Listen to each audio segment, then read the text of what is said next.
Welcome back to the channel, guys. I am Born Again XJW, and on this channel we take a biblical look at the teachings of the Jehovah's Witnesses. So if that sounds like something you're interested in, go ahead and hit the subscribe button and hit the bell notification so you don't miss an upload.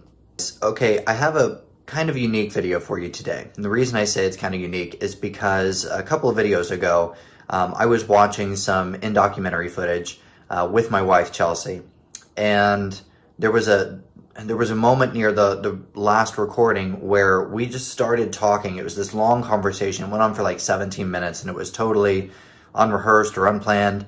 And it was all about, I was asking her, you know, what were some of the things that you talked about with me personally when I was indoctrinated?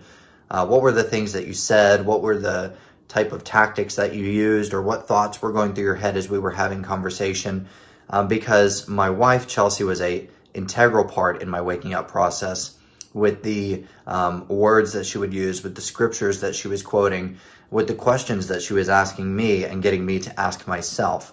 So because it was unplanned, it's us referencing the video that we were watching. So if you're curious about what video we were watching, I'll go ahead and put a link in the card up above and then the description down below so you can see what video we're referencing. So some of it doesn't really seem to make sense as far as like what we're talking about.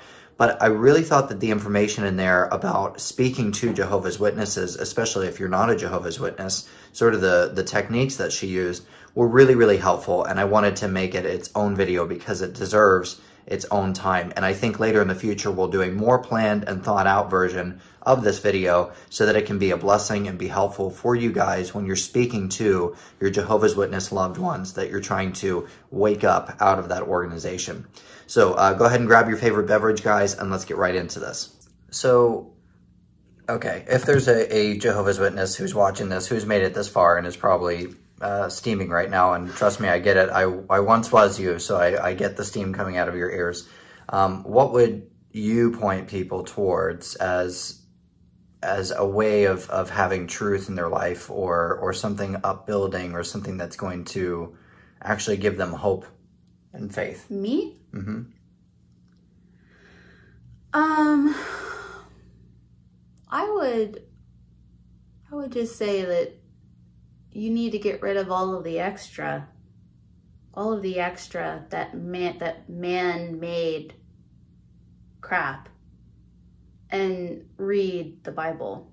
And then when you go to read the Bible, don't just read verses you're familiar with. Read through the Bible. Even if you have, what is it called? What is the Jehovah's Witness Bible called? The New World Translation. Okay. Even if you have that, okay, God can do all things, in my opinion. So it's, you know, you need to get a hold of a different Bible. But even if that's what you have, pray through Jesus Christ. Pray, God, please give me discernment. Please give me wisdom. Please give me insight. In your Son Jesus Christ's name, Amen. And then get in your word without someone else's opinion. I think that's what ends up happening is like when you start seeing other people, when you start seeing more of a person's opinion or more of an organization's opinion about what God is, that ain't God. So you need to be in God's word, who he is, who he says he is. You know, that I think that God can work through anything, but I do think that you should get like a New Testament Bible. New Testament Bible. Those little teeny ones. And just start with that. That's what my suggestion would be. And it's easy to hide. Nobody will be able to hide it in between your mattresses. That's true. And think of it as an exciting adventure. So it's not telling a white lie. You're seeking truth, okay? The reason I asked her to do that is because Chelsea was integral in my waking up. Now, I didn't go to the church of Chelsea. I didn't even go to the church of my father-in-law. I asked them questions. Which a lot of people think they're like her dad changed you. Yeah. Excuse me? I couldn't even walk into a church, to be honest. Because of my Jehovah's Witness programming, I actually got physically ill trying to walk into a church one time. And maybe we'll do a story on that. You were so angry. I was so angry. And you were angry all the time. Being a Jehovah's Witness makes you angry. So, Chelsea, you don't read ancient Hebrew, do you? I do not. You don't know how to, like, write in Greek or read in Greek? I do not. You're not, like, a seminary graduate student? Thank God, no. Thank God, no, I am not. So, the reason I'm even saying any of these things is because if you're someone who's not a Jehovah's Witness, who's looking to speak to a Jehovah's Witness, and you're wondering, what should we say? I would do exactly what Chelsea did. And, you know, when we were having conversations about faith, she was listening to me. She wasn't just ignoring me, but she was praying the whole time that we were speaking. And she was just praying that God would open my heart and open my mind, and scriptures were coming to her. And, you know, there was just certain things that I couldn't get past because she kept hanging on the same points. And for a Jehovah's Witness, that's very difficult to deal with because we like to jump around the Bible. Yeah, there is some tactic. I think I just started, I didn't like plan anything out. I just could tell that he would, like, when I would say something, he would be like, well, what about this cup over here? And then that bird. I was like, can we just like stick to, I started to realize that was a pattern of his, is he would just like deflect. And I was like, okay, we're not going to play this game. We're going to focus on what I actually asked you. And I'm going to continue to ask you that question over and over again. But I think that don't go into it, which I think that if people have loved ones in the organization, you do have a heart for that person. If it's just a friend, you really, truly, you need to just have a heart for that person. Because if it's just one-upmanship, you're doing nothing.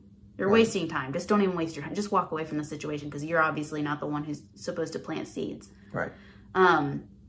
And that was the other thing with you is like my parents always taught me, like, you just plant seeds with people. Because I personally didn't change anything in you.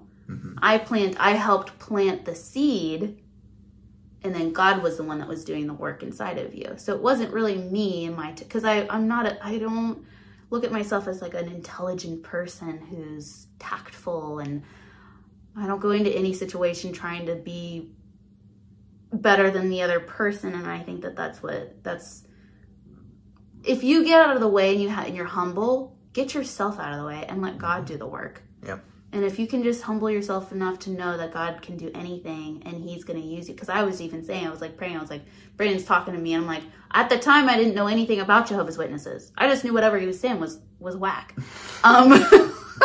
I didn't know why or what his background was, but I was just praying to God, like, as he's like telling me these like weird things, I was like, God, please speak through me. Like, speak through me. When I open my, like, while he's talking, I don't even think I really listened to most of it. I was like, you were able to respond to my questions. By the grace of God. I was like, God, just speak through me, because I honestly don't know what he's going to say. I'm not educated in this area, but I want to help him. So like, speak through me, like, prompt the words that are going to help him the most. Right. And one of the things too, like you just said, I don't feel very educated in this area. You have to understand, again, this is for, you know, if you're a non-witness and you want to speak to a loved one or a friend or a family member who's in the Jehovah's Witnesses, and they always seem to like have answers for everything. They don't have the answers. They have their answers. So it's not that they're intelligent or more theologically sound in the Bible than you are. They're taught to have these conversations with you. Right. They're taught how to have they're not taught the truth. Mm-hmm. They're not taught, what's the word I'm looking for? There's so many things they're not taught. They're not taught structure. They're not taught logic. They're taught just to, like kids in school, they're taught how to test. Yeah. And you talking to them is a test. And so they're taught how to combat what you're saying. The other thing I was going to say, sorry, I don't mean to like interrupt you. Try to just not, like, if you say, God, Jesus died on the cross. and they get really mad because they're like, actually, it's not a cross. Brandon was like, "Whoa!" The Greek word is staros, and it has always meant an upright pole. So then just go with that. Like, that's what I did with Brandon. I was like, okay, this is a trigger word that they've used. This is psychological, by the way. I was like, okay, this is a trigger word that they use in order to block their brain focuses just on, she used the word cross and he didn't die on that. So he was so angry about it, and I could tell. So I was just like, okay, so what was he crucified on? And what did you say? I'd say a torture stick. You're like, a torture stick. And I was like, okay, he was killed. I was like, I don't care what he was killed on. He was killed. Okay? Could be like this or straight up. I don't care. So I just like, don't even hang on to that stuff, because that's what so people who are trying to one up, they're going to like butt heads on the stupidest crap that doesn't mean anything. It doesn't matter whether it was a cross or upright. And Jehovah's Witnesses are taught to major in the minors. Okay, so if you're not familiar with that term, it's basically like they major or they focus on the minor aspects of theology. I don't even know if I want to call it theology, because it's not.